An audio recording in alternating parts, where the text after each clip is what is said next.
Without objection. Mr. President, I'm also here today to pay tribute, to honor, and to mourn the passing of an American farmer, a Kansas farmer, an entrepreneur, a businessman, a philanthropist, a good friend and mentor, Cecil Albright. Cecil was a strong advocate for Kansas and was committed to helping others succeed, and he is worthy of our tribute today and into the future. Cecil was born in 1928 in Enid, Oklahoma during the Great Depression, and he became a Kansan, graduated from Syracuse High School in our state, and before completing college in 1948, he left school to farm 3,000 rented acres in Kansas. Ironically, at the time of his death, he owned and operated tens of thousands of acres of farming land, including the original 3,000 he leased. Through investments in the Southwest Kansas community, support for various organizations in Kansas and across the country, Cecil Albright and his wife Cecil and his wife Frances have positively transformed countless lives.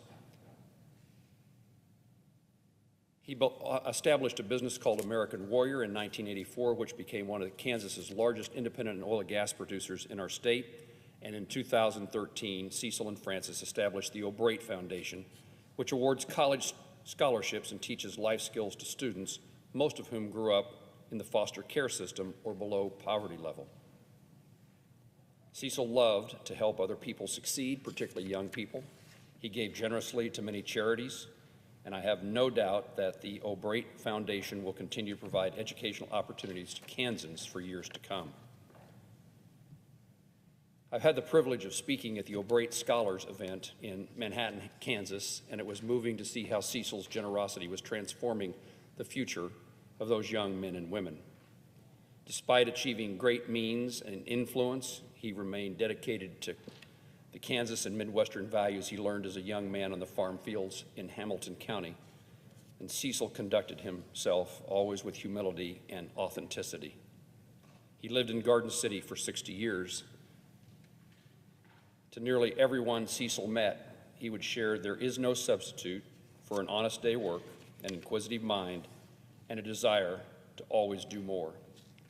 His life was a testament to those principles, and he lived them each day with authenticity and purpose.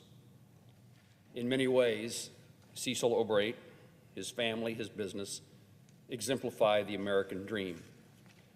A boy who grew up in the Great Depression, was successful in business, utilized that success to help other people. In the process, became a friend of President George W. Bush. I'd call it the American dream. It's what we are here to make sure remains alive and well for our citizens today and the citizens who follow us.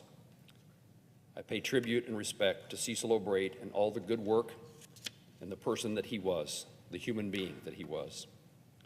Rob and I are praying for his wife of 76 years, Frances, his 4 sons, Patrick, Michael, Steve, and Mark, and the entire Albright family, and the community of Southwest Kansas. Mr. President, I yield the floor.